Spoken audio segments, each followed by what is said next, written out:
Olá, os mistérios de uma morte. Em seu romance de estreia, Memória da Pedra, o escritor Maurício Lírio, nosso entrevistado de hoje, recorre à trama psicológica para mergulhar no Brasil dos anos 90. Sem, contudo, traçar um romance histórico, Maurício prefere tecer um texto que resgata o pálido espírito existencialista da época. E esse é o tema de nossa conversa. Na Dica de Leituras, um mergulho no universo indígena. A gente comenta Maíra de Daci Ribeiro e o Índio Cor-de-Rosa de Orígenes Lessa. Agora vamos conversar com Maurício Lírio. Maurício, bom, vamos falar de Memória de Pedra. O livro me chamou a atenção, me chamou muito a atenção por um aspecto que eu acho que, não sei se alguém já salientou isso, mas é o romance de uma época, né? O romance de uma época instigante e, de certa forma, uma época de transformações, né? Que é aquele movimento dos caras pintadas e tal, da renovação da democracia brasileira, quase num momento desse, né? Quer dizer, como é que surge a ideia do livro, como é contextualizá-lo nesse período, que é um período emblemático, inclusive? Eu acho que aí há duas razões para essa escolha de Rio, início dos anos 90.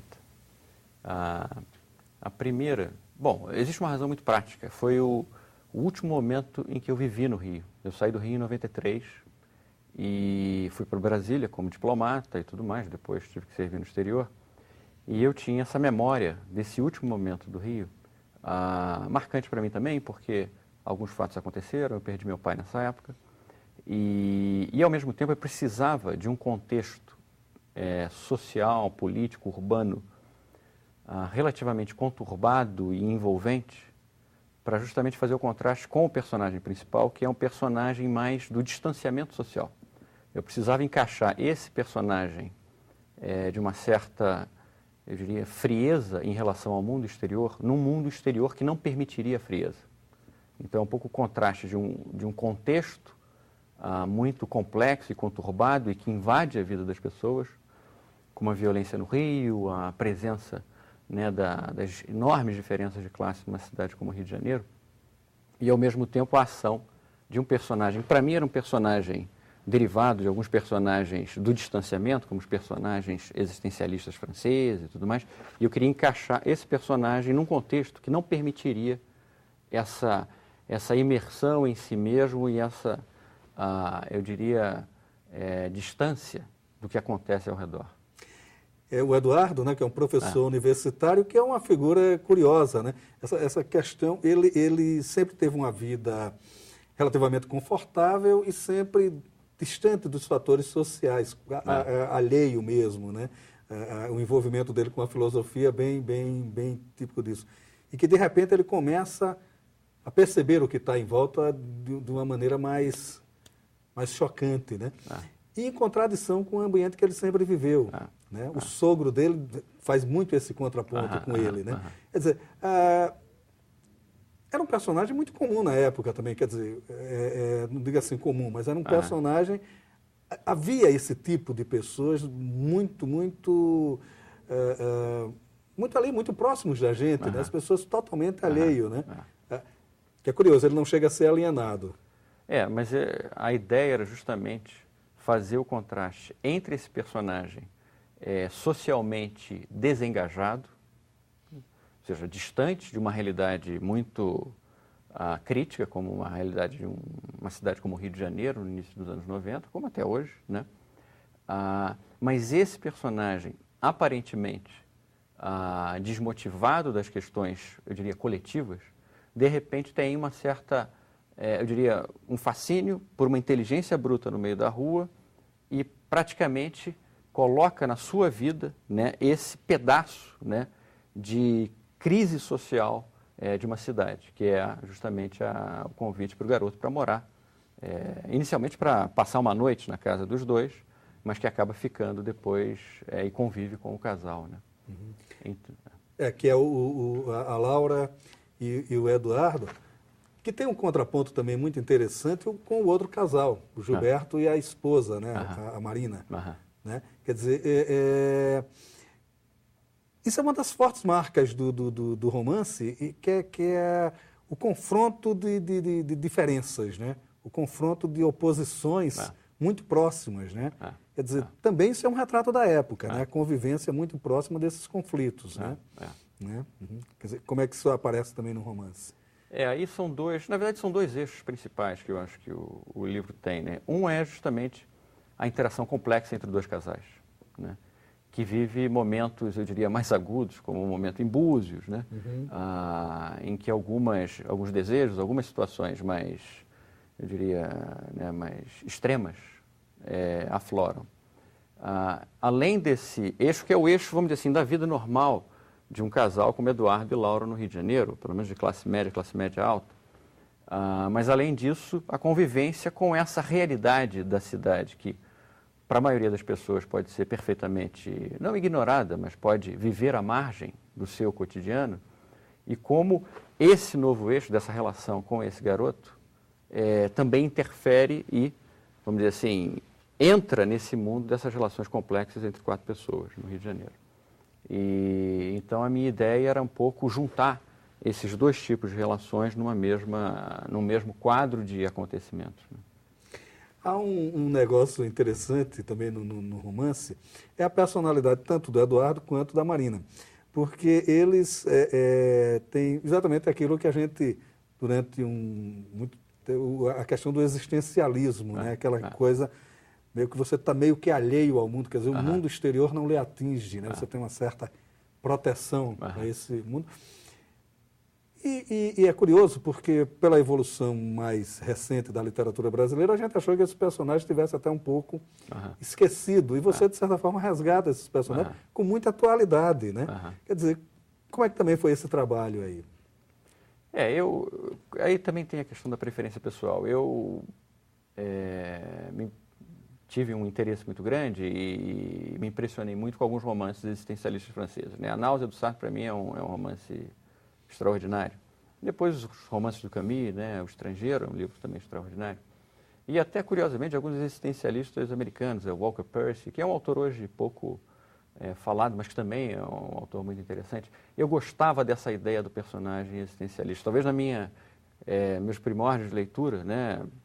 Final de adolescência, início de juventude, eu li muito esse tipo de livro e gostava desse personagem em crise em relação ao mundo, né? A própria existência não é só uma questão de inadequação ou de desejo de distanciamento de um ambiente coletivo, é uma inadequação da própria condição existencial, né? E eu tinha um interesse nesses personagens. E quando montei o livro, eu achava que eu devia fazer isso num contexto um pouco diferente do contexto francês, né? Que é o contexto do Rio de Janeiro, justamente esse choque, né? Entre a anomia, né? A falta de envolvimento, a indiferença com um mundo que não permitirá esse tipo de comportamento. Então, no fundo, seria uma fusão, aqui simplificando muito, entre o romance existencialista e o romance, não social brasileiro, mas o romance urbano brasileiro, né? Então, foi essa tentativa de fusão, mas que, para mim, tem o apelo justamente nesse contraste, o contraste do personagem e o seu meio, né? Que é um meio solar, né? Um meio muito solar para dentro. Intenso, solar, mas, ao mesmo tempo, também muito, né, dilacerante para alguns personagens, né? O livro é uma sequência também de cortes e dores, e, no caso, algumas mortes, né? Que marcam muito a vida desses personagens, né? Um personagem também porque é interessante, o livro ele se marca muito pelos personagens, né? Quer dizer, não sei se chega àquele ponto que o Jorge Amado sempre dizia, né? Se eu crio um personagem, vou atrás dele e tal, não é bem por aí, mas os personagens eles são muito, muito fortes, muito marcantes. Esse trabalho do personagem, que é uma coisa também hoje que está, de certa forma, esquecida pelos autores contemporâneos, né? Porque, embora haja um padrão, não há um estereótipo. Quer dizer, o próprio Romário, que é o menino de rua, ele é um padrão, é aquele padrão do menino de rua, né? Com um linguajar estreito, um analfabetismo e tal. Mas ele foge do estereótipo, né? Ele foge do estereótipo. até pelo que o Eduardo chama de inteligência bruta, Aham. né? O sogro do Eduardo também, ele é o estereótipo daquele sujeito, espécie de novo rico, cara bem-sucedido, de classe média alta, mas também não é o estereótipo, né? Ele é o padrão, mas não é o estereótipo, né? Quer dizer, também como é que foi trabalhar essas sutilezas dentro dos personagens? Você pescou bem essa história dos personagens, porque originalmente o livro foi concebido como um livro dividido em capítulos que se refeririam a um personagem. Eu tinha montado o livro inicialmente como um livro que seria um livro em que a cada capítulo eu desenvolveria mais um personagem, né? Depois eu desisti disso, mas a ideia de que eu tinha é que montar esse personagem psicologicamente consistente, com uma certa autenticidade, que não fosse uma mera um personagem caricatural ou simplificado, isso para mim era uma coisa essencial no livro, ou seja, eu queria fazer um livro, sim, de personagens, né? E daí que eu acho que não é só o protagonista, o Eduardo, que eu diria que é esmiuçado, né, na sua condição. Eu acho que todos eles, de alguma maneira, são apresentados de uma forma possivelmente complexa, que foi o que eu tentei. Mas você tocou num ponto, justamente, o romance foi concebido como um romance de personagens. Que é uma coisa curiosa. Tem um certo momento que a gente acha que quase não tem ação, mas a ação está sobreposta ali na descrição até que ponto aquilo influenciou na formação do caráter. A convivência da Laura com o pai marca muito isso. Eu acho que é um dos pontos mais definitivos dessa... o contraste entre essa personalidade forte que é o pai com a certa fragilidade da Laura que não tem, que também é uma certa contradição isso, né? E também tem um elemento político da época, né? Quer dizer, como é que entra esse elemento político também envolto em toda essa conceituação psicológica dos personagens, né? O elemento político entra como um pano de fundo mesmo, né? E a ideia de mostrar como pano de fundo é um pouco para refletir a própria personalidade do Eduardo. Enquanto ele está saindo, leva o garoto, né, para fazer os exames ou depois para ir a um prostíbulo, ao mesmo tempo o presidente está caindo. E ele sabe disso por intermédio da Laura, né, a felicidade da Laura nesse aspecto. Então, é um pano de fundo, mas é o pano de fundo exatamente disso. Ou seja, existe um contexto em torno desses personagens que é um contexto de ebulição. E, ao mesmo tempo, há uma vida que segue aparentemente sem maiores transtornos, mas que vai construindo, eu diria, uma tensão que vai levar a um corte drástico, que é o que acontece também mais para o final, né? Então, é essa ideia de uma aparente, né, convivência razoável desses personagens que, infelizmente, acaba degenerando, mais das vezes, como é o caso da Marina, com o Gilberto, a relação dela e o Cruzeiro que faz, o que acontece no Cruzeiro.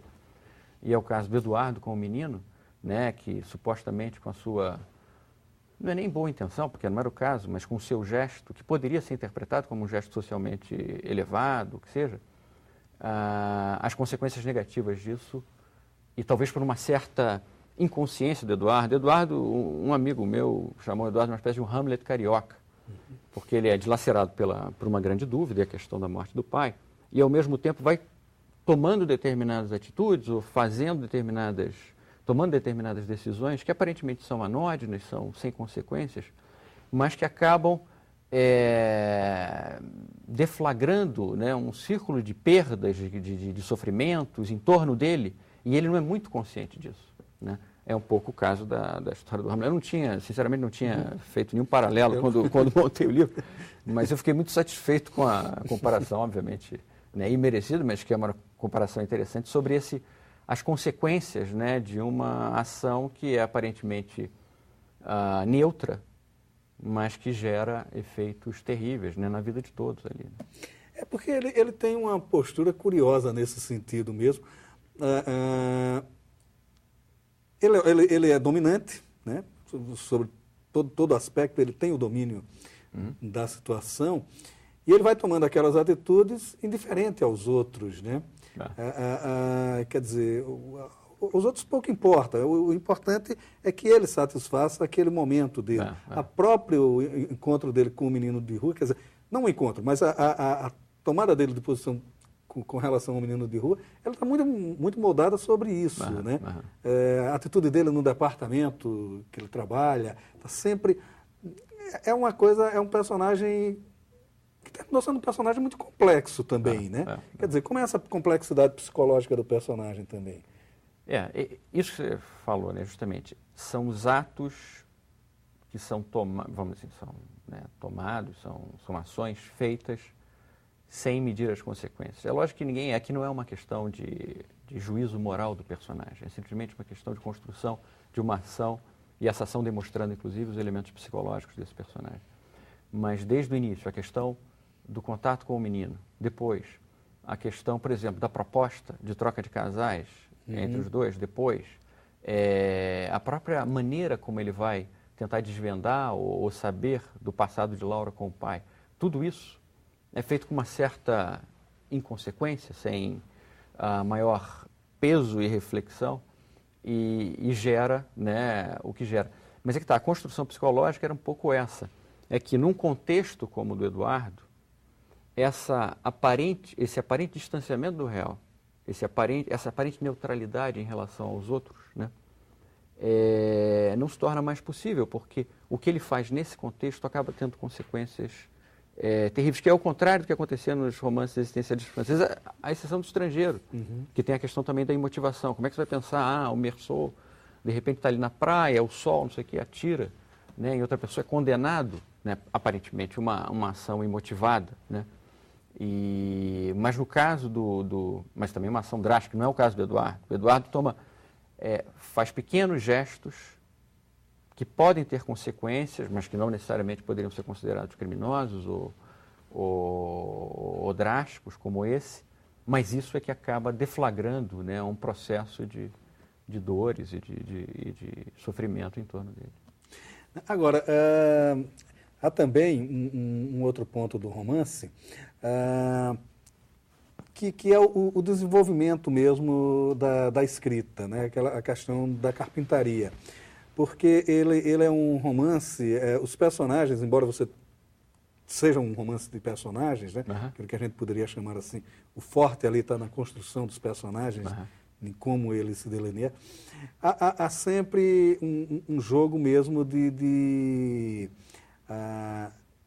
certas revelações sumárias, né? Quer dizer, as informações elas vão se unindo por um fio muito tênue ali e aos poucos e tal, né?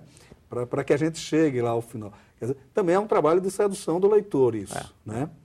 Quer dizer, como é que foi pensado isso também, como é que foi desenvolvida essa carpintaria? Eu tinha... não é um romance sem ação, vamos dizer assim, né? É um romance em que fatos, eu diria, intensos, marcantes acontecem. Mas eu também não queria fazer um romance linear, né? Então, algumas coisas são descritas no início, algumas coisas são antecipadas na primeira parte, e eu quis fazer algo em que os momentos que apareciam, independentemente, né, de se aconteceram antes ou depois, já davam mais ou menos, não sinais, mas algumas indicações mínimas, sutis, do que poderia acontecer depois.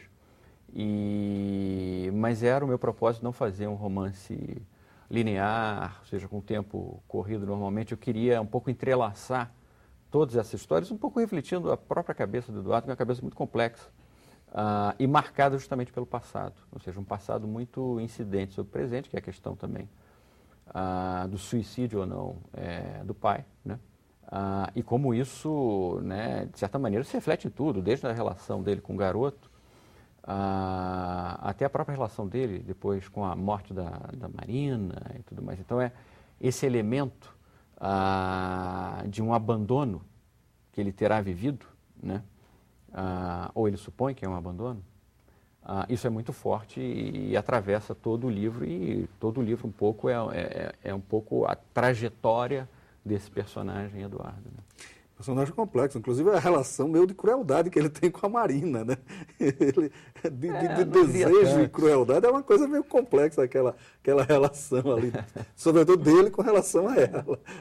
Né? Mas ao mesmo tempo com um desejo genuíno, que a Marina nem acredita ver. Pois né? Mas, de fato, é um personagem complexo.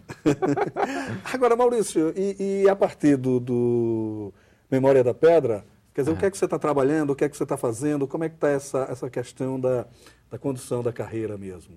Olha, eu estou escrevendo um segundo romance, né, já há algum tempo, porque o livro eu concluí em 2010, 2011, e estou já adiantado no segundo romance, que é um romance um pouquinho diferente desse. Um romance basicamente sobre política e literatura no Brasil, né?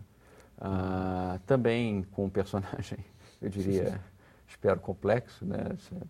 Eu não posso dizer isso, quem pode dizer quem lê o livro, mas também imerso nesse mundo, vamos dizer assim, complexo, né, que é o nosso, mas com algumas características, talvez, da minha vivência no exterior, né, de ter morado, tem algumas coisas sobre China, morei 2 anos na China, morei na Argentina, tem um pouco de lá. Também morei nos Estados Unidos, tem um pouquinho disso. Então, é um personagem que confronta 2 mundos, esse mundo complexo do Brasil com o que ele viveu no exterior. Então, eu diria, se o primeiro livro foi um pouco o resultado da minha experiência como carioca, né, como alguém que viveu no Rio de Janeiro até 92, 93 e trazia algo a dizer sobre esse mundo do Rio de Janeiro, o segundo livro já é um pouco o livro do que eu vivi depois, né, como na minha carreira como diplomata, mas não é sobre a carreira diplomática, não tem nada disso, mas também tem a vivência no exterior. Quer dizer, não é os seus romances, eles não são romances pessoais, quase que autobiográficos, não são, mas eles são de observações do que você está ali próximo a você, seria isso? Essa questão do que é biográfico, até hoje tem toda essa discussão se é possível pensar no conceito de autoficção ou não, se isso é uma redundância em relação à própria ideia de ficção, a própria ideia de que alguém escreve, obviamente, transpondo para o texto algo que foi vivido direto ou indiretamente, né, ou pelo menos imaginado, né. Eu diria que não é um livro, vamos dizer assim, diretamente autobiográfico, mas,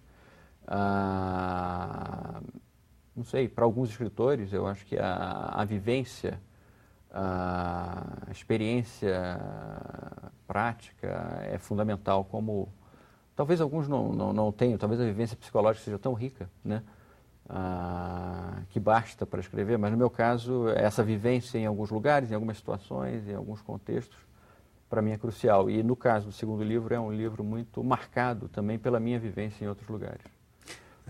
O que o Graciliano definia muito bem, ele dizia, só escrevo sobre o que vi, né? Embora só tenha escrito Memórias no Memória do Cárcere, o resto todo dele tem nada a ver com o Graciliano.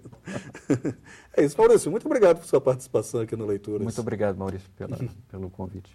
Obrigado. O fascínio da cultura indígena.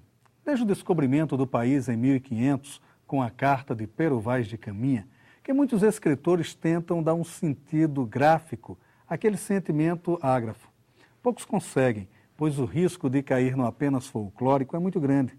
Darcy Ribeiro, em seu romance de estreia, Maíra, agora relançado em 19ª edição pela Global, talvez por tanto viver entre os índios, chegou ao cerne da equação. Seu romance se sustenta pela beleza poética e pela manutenção de um sentimento quase ingênuo de tão verdadeiro. Ao escrever Maíra, antes de pôr em cena o antropólogo com sede de registros e explicações, Darcy se deixou levar pelo literato em busca de encantamento pelo imponderável.